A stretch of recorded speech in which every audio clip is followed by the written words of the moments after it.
have one more case tournament for you guys. There were so many events last week, and then we'll head into the regional breakdown for this week. This one actually has B Troopers for you guys.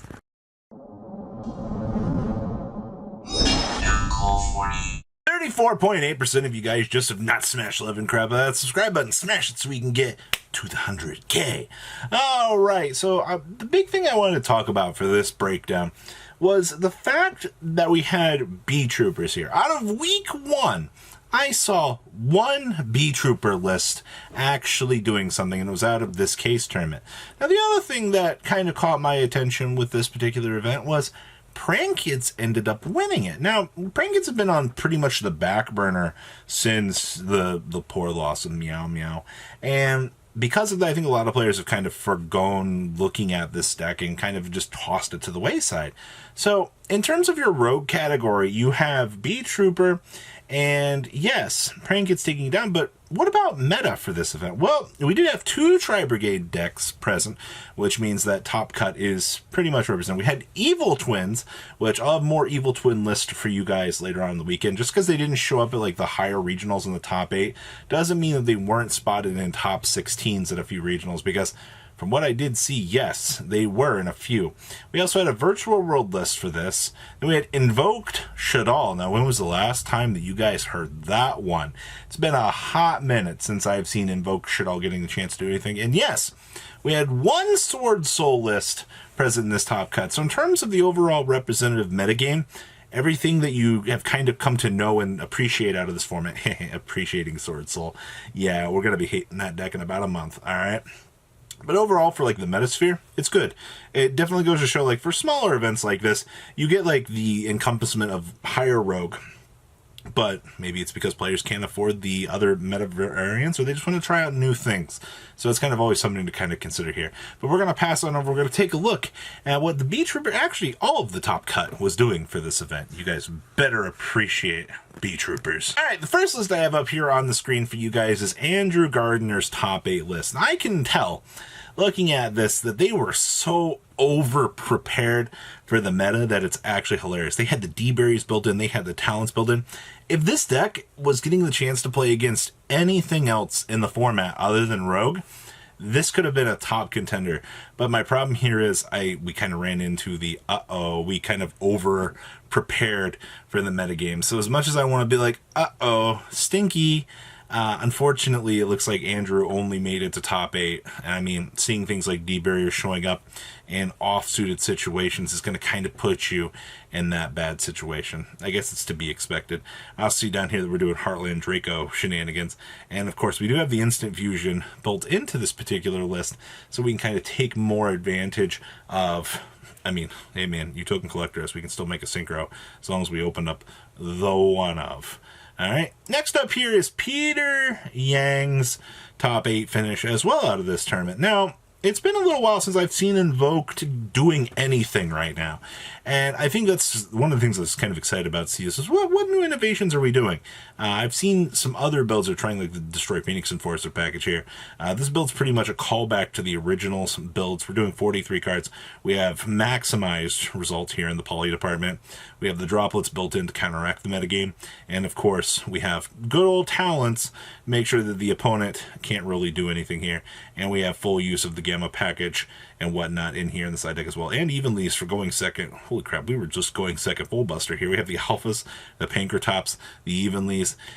Anything that you would want to see in this build is good. But I do like that this is a callback to show that even like as the format evolves here, older variants like this can still perform in the modern era. So good job on that one. Next up here, this is Lyricalist Brigade. This is Kevin Yang's top 8 list here. We're playing Slower Swallow. So if you have 2 or more monsters with the same level are on the field, just 2 or more with the same level on the field. Oh boy, you can special summon this card from your hand. All right, you can only special summon Slower Swallow once per turn this way. And contribute this card to draw 2 cards instead of 1 during the draw phase. I don't really care about that. I just care about the fact that since we're playing this extended out bird package here, I'm able to generate draw power through this, which works out beautifully. I see that we have the feather storms down here to not let the opponent play the game. When you have a trap VFD, just frickin' build into your deck for no frickin' reason whatsoever. Anybody surprised about this deck getting the chance to perform? No. Yeah, it's usually because of this stupid good card right here. Don't underestimate the boards this deck can make, but one going second breaker, and it's game over for this deck, unfortunately. Continue on top 8 here, we have the Evil Twin Shenanigans here. Now, a lot of people have asked me, Robbie, what do I do with Evil Twins this format? This actually isn't a bad idea. I like the Double Desires Avarice here, in case you kind of grind out here. In a slower format, grinding is going to be something that this deck will want to have. And actually having an Avarice to kind of recycle those resources actually isn't bad.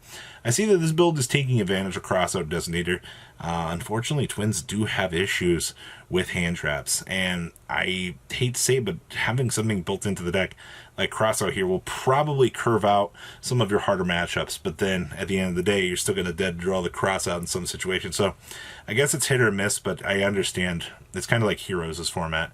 Kind of have to play the extra bricks in order to make sure that you can get the chance to play the game. So yeah, not too surprised to see that this is playing with talents, though. But outside of that, the rest of the deck looks pretty standard, all things considered. Next up here, Bugs! Oh my god, we're playing Little Big Insect.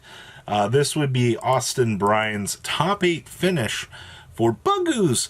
See that we have the B-Trooper Descents built into this deck so we can get our free token advantage. Considering out of the new support, really, what are we considering playing? So we got Assault Roller in here. We're playing 1 copy of the Mighty Neptune and then 2 of the Descent. Really, like, out of the new support, it looks like 4 cards in the main deck. We're not even doing anything else. No Super Poly for the big bug. I know a lot of people are like, oh my god, like, just play the big insect. Now, this deck still struggles from, like, I need double starters to go syndrome. But once you can kind of accomplish that, you should be good to go. So I think this will be a good basis here for insect players. At least at this point, you look like you're borderline mid-tier 2. And I think that's enough to, like, get people to recognize and want to mess around with some of the combos for Bugaroos. Next up here is, ooh, this is pretty standard for Tri-Brigade at this point here. This would be Jordan Ray's top 8 finish here. And the first thing that sticks out to me is Airborne Assault. I've seen a few people kind of going back to this. I don't really feel like it's worth it at the end of the day.